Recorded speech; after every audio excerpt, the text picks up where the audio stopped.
Dober dan, Slovenija! Evo, pa se spet malo javljam s Karibov in danes bi rad podelil s tabo moje mnenje, zakaj je pomembno, da si vzameš čas zase.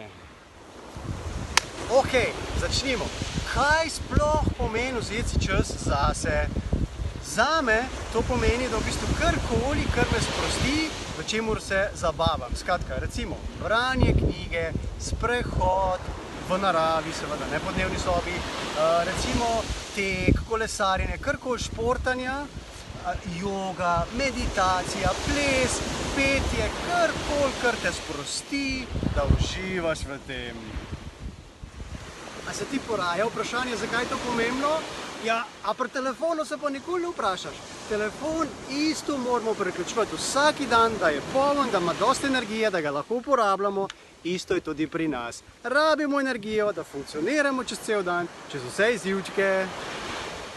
Ok, da ne bom predolg, dajmo danes fokus na področje meditacije. Marsikdo prakticira meditacijo, ampak veliko ljudi, oziroma večina, smo se srečali s problemom, ko takrat, ko meditiramo, kaj to pomeni? Se sprostimo. Primer v takih situaciji, kot je zdaj, se sprostimo, se usedemo in se predamo zvokom, občutkom po telesu in podobno. In kaj je največji problem? Naša glava, naše misli. Ker takrat, ko mi nič ne delamo, naša glava začne delati, funkcionirati in analizirati za naprej in za nazaj vse po dolgem in počez. In to je v velikih primerih največji problem pri meditaciji. Kaj je sploh meditacija? Meditacija je v bistvu kot neke vrste morje, če vzamemo za primer. Morje je na povrhu valovito, se dogaja, valovi gor dol levo, desno se nekaj dogaja. Isto je naša glava. Stalno se nekaj dogaja, stalno nekaj razmišlja, bla, bla, bla. Če ni akcije, je reakcija oziroma smo v razmišljanju. In to je bistvo meditacije. Da mi v meditaciji najdemo svoj mir, da utišamo glavo. Skratka, če prenesem na morje, da gremo v globine, da se podkopimo v globine, ker tam noter je mir, je tišina, nobene razburkanosti, nobenega ropota, tam je sam mir.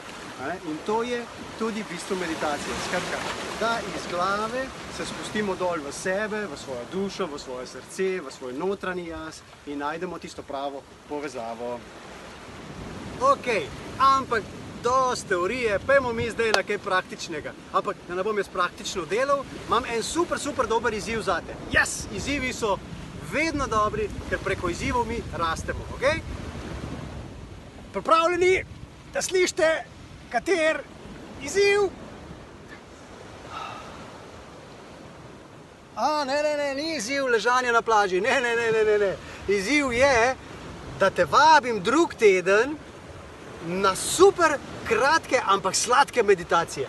15 minut od ponedeljka do petka se mi pridruži na online vodenih meditacijah, ne glede na to, ali že imaš izkušnje, ali še nimaš.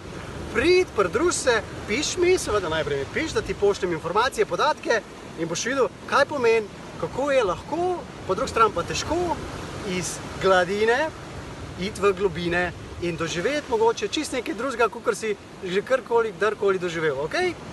Pridruži se mi pa boš videl, kaj pa kako gre to. Srečno in lep pozdrav do naslednjič. Adijo!